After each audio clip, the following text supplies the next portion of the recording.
Hello everyone and welcome back to another tutorial. Today we're going to see how to connect WhatsApp to N8N.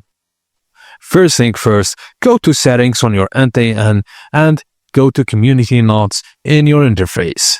Just click install and in the field enter npm package name type, then N8N nodes messenger. Accept the risk by selecting I understand the risk of installing unverified code from a public source. Click install and restart your N8N instance if you don't see messenger's node immediately. If you want to do it manually, open a terminal in your N8N root directory, then run the command npm install N8N nodes messenger.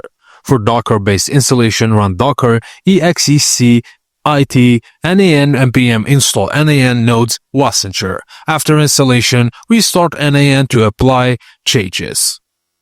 Now go to the credentials in N8N, click add the credential button and in the search for app, drop down select messenger. Enter your messenger API key in the API key field and click save to restore and store your credentials. You can now use WhatsApp nodes in your N8N workflows.